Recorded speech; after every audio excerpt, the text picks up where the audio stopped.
शिरूर मतदारसंघाचे नेतृत्व करताना संसदेत चमकदार कामगिरी करत 15 वर्षांच्या काळात 14,000 कोटींचा निधी मंजूर करून घेतला। पुणे ते नाशिक हडपसर मार्गे नियोजित रेल्वे मार्गास मंजुरी मिळाली असून 4 वर्षात रेल्वे मार्गाचे काम पूर्ण होईल। विरोधकांनी आता दिशाभूल करण्याचे काम चालविले आहे, पण जनता माझ्या पाठीशी असल्याने लोकसभा निवडणुकीत चौथ्यांदा बाजी मारणार असा विश्वास शिवसेनेचे खासदार शिवाजीराव आढळराव पाटील यांनी व्यक्त केला। केशवनगर येथील गुरुकृपा सोसायटीच्या 15 लाख रुपये निधीतून होणाऱ्या रस्त्याच्या भूमिपूजन कार्यक्रमात खासदार बोलत होते। यावेळी प्रमुख पाहुणे म्हणून नगरसेविका पूजा कोदरे, उपशहर प्रमुख समीर तुपे, नगरसेवक प्रमोद भानगिरे, नितीन बांदल, उपजिल्हा प्रमुख अमोल हरपळे, विभाग प्रमुख विक्रम लोणकर, दिलीप व्यवहारे, प्रभाकर कदम, राम खोमणे, अनिल लोणकर, विजय देशमुख, अभियंता देवेन मोरे आदी मान्यवर उपस्थित होते। तर नाही पण काही गोष्टी या नैसर्गिक आणि मॅनमेड ज्या अडचणींना आपल्याला तोंड जावं लागतं। आज नाही म्हटलं तरी सगळ्यात जास्त मोठी समस्या हडपसर परिसरामध्ये असेल तर ती वाहतुकीची आहे, ट्रॅफिकची आहे। मला नाही वाटत महाराष्ट्रामध्ये किंवा पुणे जिल्ह्यामध्ये इतकी मोठी ट्रॅफिक आणि ट्रॅफिकचा अडचणीचा भाग हडपसर मतदारसंघ सोडून दुसरा कुठला असेल, पण त्यातूनही आपण मार्ग काढताय। अनेक गल्ल्या आहेत, मतदारसंघ मोठा आहे, क्षेत्र मोठं आहे, आणि अशा सगळ्या परिस्थितीमध्ये महानगरपालिकेकडनं त्या मानाने पैसे मिळतात, परंतु बारीक सारीक गोष्टीचं नियोजन करायला गेलं तर ते कुठंतरी कमी पडतंय।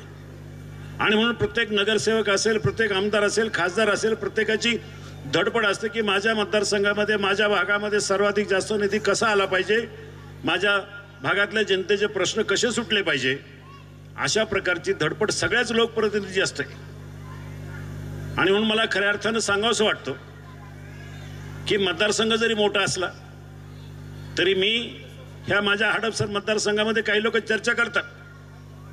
आता निवडणूक आली त्यामुळे चर्चेला उदाहरण मोठं आहे। शक्य आहे नरेंद्र मोदीवर टीका करायला आपली लायकी काही नसते,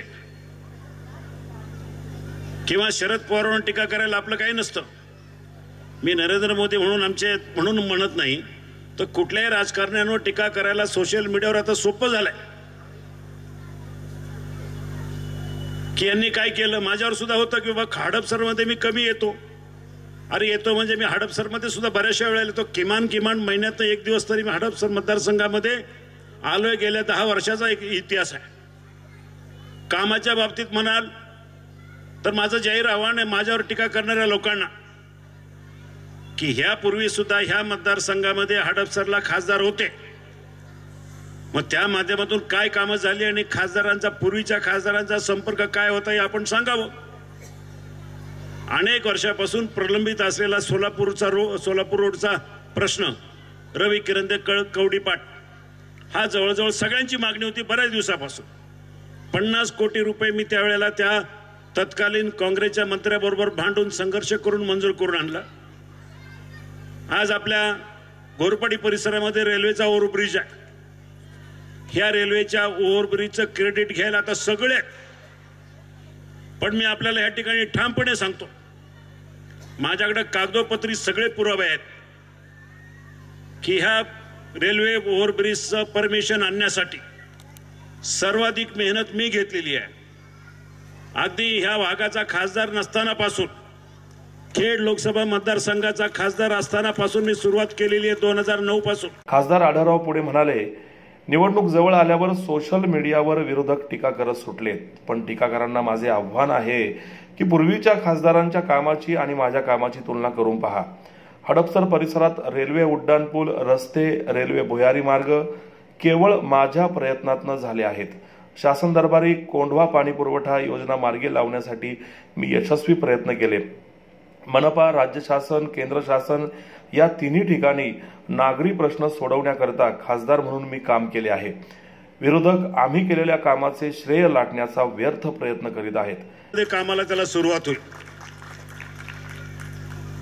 ही अशी अनेक कामं आहेत। मांजरीचा पूल, आता मांजरीचा जो रेल्वेचा जो पूल होतोय, फ्लायओव्हर होतोय मोठा, आता काही लोक सांगत असतील की आमचं राज्य सरकारचं वगैरे वगैरे, ठीक आहे, पण याची मूळ सुरुवात माझ्या माध्यमातून आज नाही तर 6 वर्षापासून आहे आणि त्यासाठी सुरुवातीची मंजुरी ही रेल्वे खात्याकडनं आणि रेल्वे खात्याकडनं पैसे सुद्धा सुरुवातीला मी मंजूर करून दिले आणि आता त्याच्यानंतर राज्य सरकारनं त्यांचं कंट्रीब्युशन दिलं.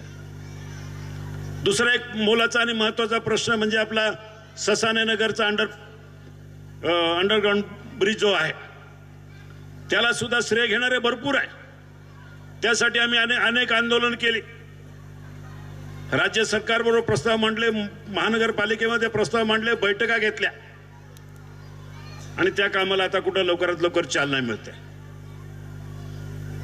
ह्या परिसरामधले अनेक प्रश्नांना तोंड देत असताना खासदार म्हणून अनेक कामं केली आहेत आणि गेल्या 5 वर्षामध्ये सर्वाधिक जास्त कामं ही माझ्या मतदारसंघामध्ये झालेली आहे. आता नव्यानं जो प्रकल्प आपल्याकडं आपल्याच भागातून जाणार आहे, पुण्यावरून नाशिकला जाणारी रेल्वे, हा प्रकल्प जवळजवळ 7,500 कोटी रुपयाचा आहे. सुधारणा केल्या. ही रेल्वे सुरुवातीच्या काळामध्ये पुण्यापासून तळेगाव ते चाकण, राजगुरुनगर, नाशिक जाणार होती. पण संपूर्ण जग बदलतंय म्हणून यावेळेला आम्ही असा सुरुवात केली, नव्यानं फायनल केला रूट की पुण्यापासून हडपसर ते मांजरी ते केसनंद, वाघोली, आळंदी आणि नंतर मग चाकण, राजगुरुनगर, नाशिक. आणि ही रेल्वे जी होणार आहे 4 वर्षामध्ये त्याचा रेल्वेचा ट्रॅक करून रेल्वे धावेल आणि महाराष्ट्रामधलीच नव्हे तर देशामधली सर्वाधिक जास्त हायस्पीड रेल्वे 220 किलोमीटर प्रति तास अशा प्रकारचा रेल्वेचा प्रकल्प मंजूर झालाय. त्याचं काम आम्हाला लवकरात लवकर चालू होईल. ते चालू आहे, त्याला फायनान्शियल क्लोजर आम्ही दिले, जवळजवळ 2,500 कोटी रुपये नॅशनल हायवेकडनं मंजूर केलेत. हा सुद्धा संपूर्ण माझ्या मतदारसंघातला रस्ता आहे. खेड ते सिन्नर आता काम आपण सगळ्यांना माहिती आहे, नाशिक रोडवर 1,800 कोटी रुपयाचं काम झालंय माझ्या कारकिर्दीमध्ये. आता नाशिक फाट्यापासून खेडपर्यंत दुसरं 1,500 कोटी रुपयाचं काम आता मंजुरीच्या मार्गावर आहे. महिलांसाठी मॅटर्निटीच्या सुविधा सरकारनं द्यायला पाहिजे, ते बिल कदाचित सरकारच्या माध्यमातून येईल. शाळेमध्ये कंपल्सरी मेडिकल फॅसिलिटी असाव्यात, फर्स्ट एडचं ट्रेनिंग द्यावं, अशा प्रकारची सुद्धा बिलं प्रस्ताव मी लोकसभेमध्ये मांडले. जवळजवळ 22 प्रस्ताव आहेत. ही 22 प्रायव्हेट मेंबर बिल ही माझ्या माध्यमातून मांडण्यात आलेली आहे. म्हणजे एकंदरीत लोकसभेमध्ये काम करणं, मतदारसंघामध्ये काम करणं, आणि मतदारसंघ इतका मोठा आहे की जवळजवळ 5,500 स्क्वेअर किलोमीटरचा एरिया आहे. तुलनात्मक दृष्ट्या सांगतो, पुण्यामध्ये 8 आमदार आहेत, 1 खासदार आहे. त्या सगळ्यांचा एरिया जर धरला तर 380 स्क्वेअर किलोमीटर आहे. आणि माझ्या एकट्याचा एरिया मी एक वेगळ्या प्रकारे CSR मधून प्रयत्न करतोय. जवळजवळ म्हणजे पुनावालाच्या माध्यमातून 25 कोटी रुपये रस्त्याला आपण मंजूर करून घेतले, महादेवनगरला, मांजरीला तो एक होत आहे. पण अजून सुद्धा जवळजवळ 150 कोटी रुपयाचा प्रस्ताव की लवकरात लवकर ह्या परिसरातली ट्रॅफिक सुरळीत कशी व्हावी ह्यासाठी सरकारकडे मांडलेला आहे.